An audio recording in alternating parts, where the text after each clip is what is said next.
Oh my friends, let's talk about love. We think it's just about the heart. All butterflies in the stomach, right? But if we think about it carefully, love and relationships are like our whole body. It's a complex system, isn't it? It's not just one organ working. It needs teamwork. Your brain, that's what thinks, the rational side. Your heart, that's what makes it beat and thump, the emotional department. Then we have hormones, those tiny messengers that spread excitement, annoyance, or jealousy throughout the whole system. It's a full-body experience, everyone. Just imagine, a healthy relationship is like a body in peak condition. All the organs, from the brain to the liver to the heart, are working well. There's communication, there's balance, no one is fighting over functions. Each one knows their role. That's how it should be in love, right? There's understanding, there's giving and taking. Not just you always demanding or always giving. There needs to be reciprocity. It's a delicate dance of giving and receiving, of speaking and listening, just like how our body systems work in perfect harmony to keep us alive and kicking. But what happens when one part messes up? For example, your brain short circuits and you decide to be possessive.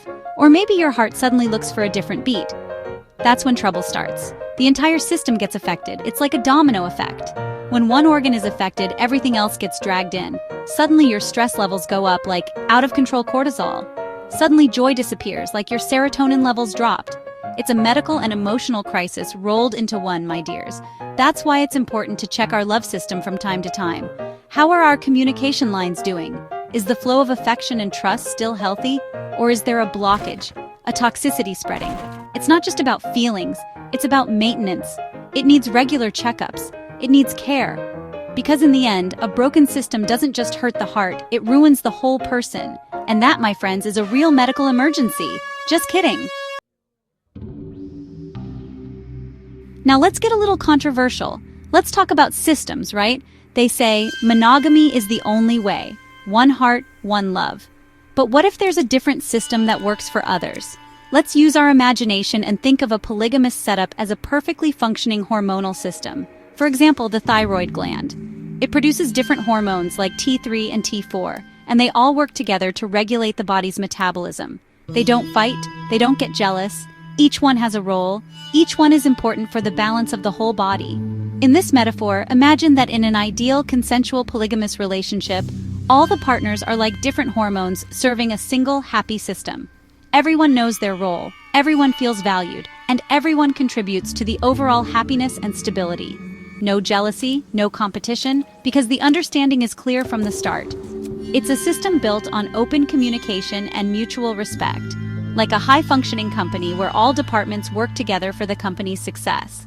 Everyone is happy, everyone is productive, everyone is healthy. A well-oiled machine. This isn't for everyone, of course. This is not a prescription, everyone. This is an exploration. If in one body, T3 and T4 are needed to function, maybe in another love body, multiple sources of love and support are also needed to feel complete and balanced. The key here is the health of the system. If everyone is happy, if there's no toxicity, if no one is getting hurt and everyone is growing, who are we to say their system is wrong? It's their body, their rules. The important thing is that the system is thriving and not just surviving. The point here is not the number of partners, but the quality of relationships within the system. You can have multiple partners and have a system that is healthier than a two-person relationship filled with lies. It's about the emotional logic, the honesty, and the shared goal of making everyone feel loved and secure. Like an orchestra, where each instrument, even with different sounds, contributes to a beautiful symphony. It's all about harmony, darling. Harmony. And if there's harmony, there's happiness. Now let's flip the situation. Let's talk about the more common scenario, monogamy. One-on-one, you and me, sounds simple, right?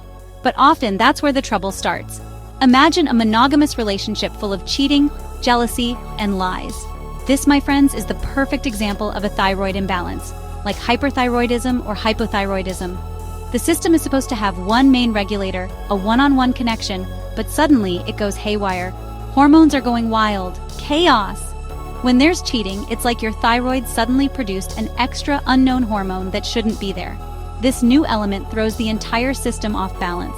Suddenly you feel anxiety, palpitations, and you can't sleep. Symptoms of hyperthyroidism, right? The relationship's metabolism gets messed up. The energy that should be going into loving and caring for each other now goes into fighting, doubting, and crying at night. The system becomes inefficient, toxic, and ultimately self-destructive. It's a mess. And jealousy? That's hypothyroidism for you. Suddenly everything slows down. You feel sluggish, tired, and depressed. You lose interest. The relationship loses its spark, its energy.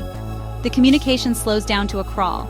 The trust level drops to zero. The once happy system becomes heavy and tiring. It's like you're always carrying heavy baggage. The system is not functioning, it's deteriorating. It's failing to provide the love, joy, and security it was designed to give. It's a slow and painful breakdown. So the question is, what's healthier? A polygamous system that works well, where everyone is honest and happy, or a monogamous system that's completely broken, full of the poison of deceit and jealousy? This isn't about what's normal or right in society's eyes. This is about what works and gives you health, emotionally, mentally, and even physically.